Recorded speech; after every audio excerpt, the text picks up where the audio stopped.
भाई ऐसा है कि मुसलमानों को वोटर लिस्ट में नाम रहने नहीं रहने से डरने की कोई जरूरत नहीं है।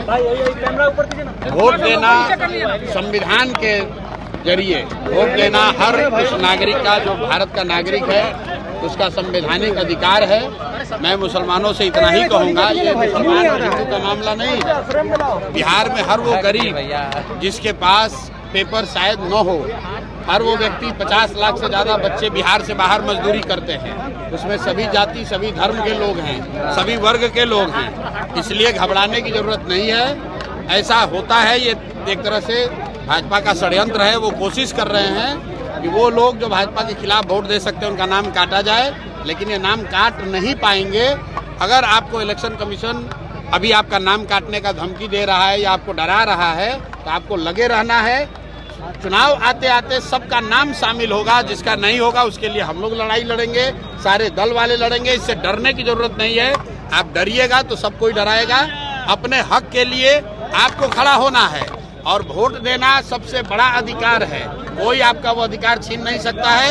एक बात समझ लीजिए कि चुनाव आयोग को नागरिकता तय करने की का उनको अधिकार नहीं है। सुप्रीम कोर्ट का ये गाइडलाइन है, सुप्रीम कोर्ट का जजमेंट है।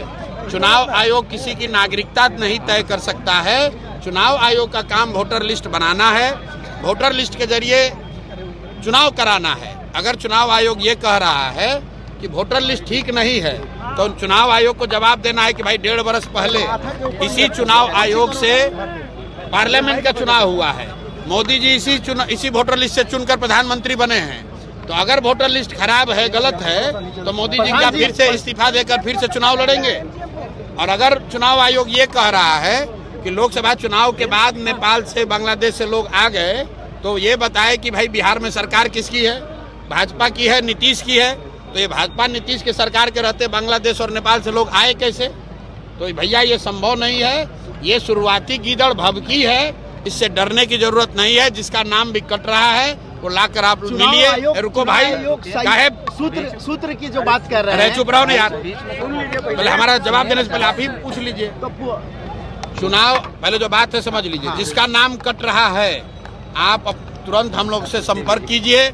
आपको जनसुराज नहीं पसंद है, कांग्रेस पसंद है, कांग्रेस संपर्क कीजिए। राजनीतिक दलों के कार्यकर्ताओं से, नेताओं से संपर्क कीजिए, ताकि आपका नाम हर हालत में जोड़ा जाएगा। चुनाव आयोग आपका नागरिकता तय नहीं कर सकता है, ये उसके अधिकार क्षेत्र के बाहर का मामला है। चुनाव आयोग सूत्र की बात कर रही है। अगर सरकार बनेगी तो हम विकास करेंगे सीमांचल क्षेत्र का। तो पिछले 30 वर्ष से बिहार में किसकी सरकार है?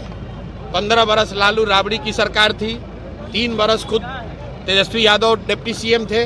आप बताइए सीमांचल में एक भी बढ़िया स्कूल कॉलेज बनाया हो तेजस्वी यादव ने? तो राजद की सरकार ने यहाँ के बच्चों के लिए अगर पढ़ाई की व्यवस्था की हो, रोजगार की व्यवस्था की हो, यहाँ से पलायन रोकने के लिए कुछ काम किया हो? भाई 18 वर्ष कम थोड़ी ना होता है। 18 वर्ष जब आप सत्ता में थे तो सीमांचल के लोगों के लिए, युवाओं के लिए आपने क्या किया?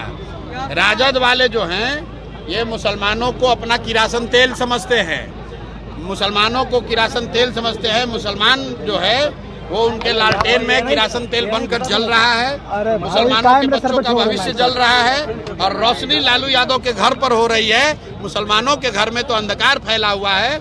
उनके बच्चे तो इस राज्य से बाहर जाकर 10-12 हजार रुपया के नौकरी के लिए, रोजगार के लिए धक्के खा रहे हैं, नरक का जिंदगी जी रहे हैं, और मुसलमानों का वोट लेकर अपना लालटेन जला रहे हैं और अपने घर में रोशनी कर रहे हैं। वो हैं तेजस्वी यादव, लालू यादव।